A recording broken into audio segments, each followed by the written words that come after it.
Now come towards its kinds. Pronouns are divided into 7 kinds as personal, possessive, indefinite, interrogative pronouns, relative, distributive, reflexive, and emphatic pronouns. At the end of this video, I will explain how reflexive and emphatic pronouns are the same.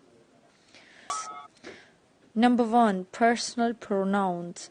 Personal pronouns are subjective case also. In other words, as I, we, they, he, she, it, and you. So look at the examples. As she is my best friend. They are working. You are smiling. Number 2. Possessive pronouns.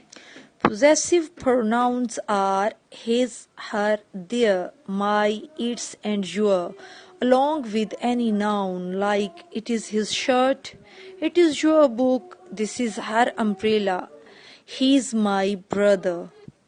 Number 3. Indefinite pronouns.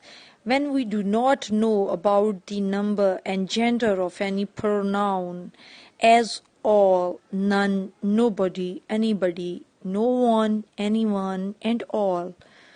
All were present, none did well, nobody used that example. Number 4. Interrogative pronouns.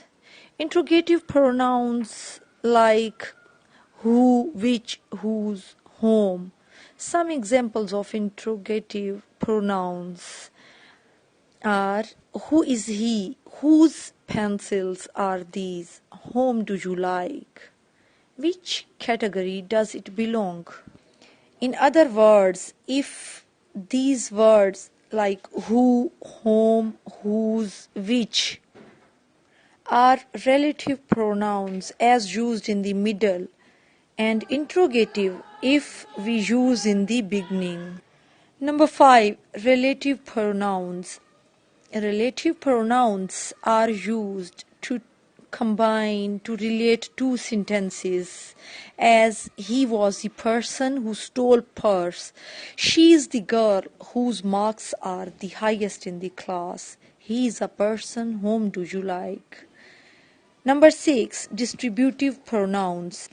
Distributive pronouns are either and neither.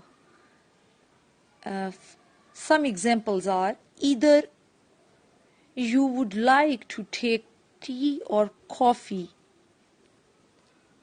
I would neither like to take coffee nor tea, rather I like juice. Number 7. Reflexive pronouns. Reflexive pronouns are the reflection of personal pronouns and occur along with them, like personal pronoun I, reflexive pronoun myself. For we, ourselves, they, themselves, she, herself, he, himself, it, itself, you, yourself. Reflexive and emphatic pronouns are the same, but there is difference in their usage, like I baked the cake myself. I myself baked the cake. In first sentence, myself is reflexive, and in second sentence, myself is emphatic. I hope this video lecture will help you in understanding all about pronouns.